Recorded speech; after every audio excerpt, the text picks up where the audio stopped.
Alan Murphy here with WHOATV and Sure Dogs, sitting alongside James McSweeney here in Warsaw, Poland, the head of KSW 34. James, how are you? I'm good, mate. Thank you for having me on. Good to see you. Before I get started, Manny Pacquiao. Let's talk about that. That seemed a bit out of the blue from people watching from the outside. Yeah, maybe. I've known Manny and Freddie for a long time, in and out of training. I used to train with Freddie for a long time in LA when I lived in Vegas, and so I used to travel in and out when I was in America. But it didn't really come about from that. It was two mutual friends we had. Chavez Simpson is the governor of the Philippines and a friend of mine. And they flew me out to go to his birthday party. So we had a birthday with him and celebrate his birthday with him and his family at his house. And then we organised some business and organised from there. And now I'm going to be flying out to his last fight in Las Vegas with them guys. Yeah, excellent. Now, just to talk about your last fight, Rozalski. Well, looking back on that, are you happy with your performance there? I'm never 100% happy with any performance, to be honest. I think as a fighter you're more critical of yourself than anybody.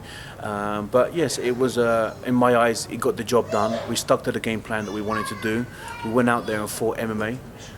We didn't get caught up in a kickboxing match or a jiu-jitsu match or so forth. And that was really the plan, was go out there and send a message, because it's so crazy to me that after all these years, I haven't fought kickboxing now for over 9 years.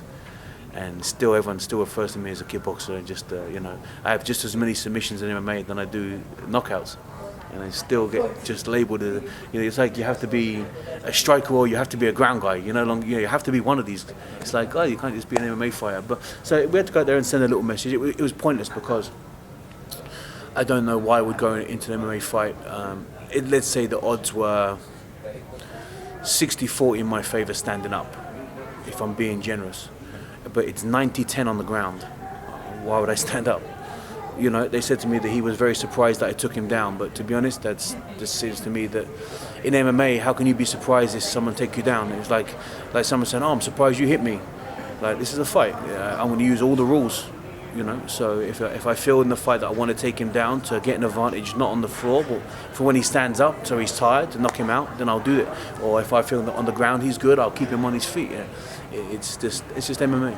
Yeah, that was the one thing that impressed me. I'm actually one of them people that would refer to you as a kickboxer just because of your background, and I was really impressed by you. Just you fight MMA rather than standing up with them. I feel like this last 7 to 8 years, this bridge from Thai boxing to MMA or K1 to MMA, I've been trying to build that bridge and make it smooth and transition and learn what works for Thai boxing or K1 and doesn't work for MMA and vice versa, or what works for jiu-jitsu but doesn't work for MMA. And it's pointless to go to all this hard work and spend so much time studying, and then when you go to the fight you just stand and not use it. It doesn't seem smart to me. Now, just moving on to your fight this weekend against Karl Baydorf. Seems he has you riled up. I've seen you speaking to media members there. It's not about he has me riled up. It's not the case at all. But it probably seems more because you don't really see me like that, I guess. You don't really see me take something. Not take it personally, but it's just I don't like fake people. I'm a very straightforward person. If I don't like you, you're generally going to know about it. I don't like a person that comes to me and handshakes and all nice, and we do media together and we do interviews together, and it's all polite and nice. And every time you enter the room, you shake my hand, and you shake my hand. But then you go to the camera 10 minutes later, and then you want to put me down as an athlete or a fighter. Okay, listen, at the end of the day, if you feel you're that much better than me, prove it. It's not my job. If I fight for a fight show and I'm a champion, or I'm, like I am, just coming up in the ranks, if they offer me a fight, my job is to take the fight. It's not to judge who deserves it and who doesn't. I didn't say about Wolanski he's not worthy of fighting me because he only fight 5 fights. He only fights 6 fights. He only won 3 and lost 1. That's not my job to do that. I'm not an analyst. I'm not someone who cares about records. I'm a fighter. And I've had some real tough fights with people that may not have the best of records. And you know what? I've demolished some people in the top 2 in the world, top 3 in the world. So it doesn't always work that way. So I don't really have that arrogance or narrow-mindedness, So it does bother me a little bit when someone does that. But at the end of the day, it's all irrelevant. It's like I said to him before, it doesn't matter what you say. Come Saturday, we're going to fight. Nothing's going to change that. If you honestly believe what you're saying, which I don't, I think you're just nervous. I see you're nervous. I saw him on Monday when we did the face-off. He's nervous already. I said to him when the face-off is, it's only Monday, mate. Relax. If you're nervous already and you need to say and put me down to make yourself feel like you're confident, do what you got to do, mate. But you know what? Saturday, I'm going to burst your bubble. Yeah, just you said that the face-off there, and he looked nervous, and then he's speaking, saying stuff in the media and being different to you in your face. What way would you approach a fight now?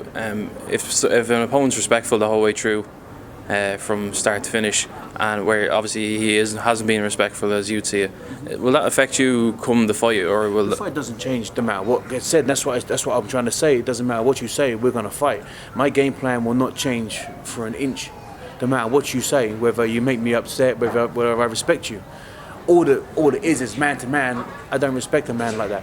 So rather than when I fought Radowski, he was a cool guy. He come to me before the fight. He was respectful. In the media, he was respectful, and after the fight, he was respectful. So it's okay. All it will be is after I put this guy to sleep, I'm just going to just laugh about him. I won't be that respectful to him because I don't respect the guy that's fake. Just want to talk about your training partners for this fight. It seemed that you brought over Eric Prindle and Huggy Bear. Have you worked with them before, or what was the reason for bringing them over for this camp? I had mutual friends that had worked with them. Alistair had worked with them. My coach had brought them in. Roberto Flamingo had worked with them too. And we felt between the two of them that they pretty much, having someone like Huggy Bear who is so agile for a big guy and so strong, but also, can pull out the most flamboyant kicks and pull things out the bag you never expect. But what's most about him is that he's can take so much punishment. I mean, Alistair and my coach Roberto, Alistair gave him so many knees to the stomach and he just didn't budge. He wouldn't budge. He would go all the rounds of you and be so tough. And that's what I really needed. And having someone like Eric, who is, again, so big, strong, muscular, bigger than my opponent, a better boxer than my opponent. So it really was an important factor to have them in.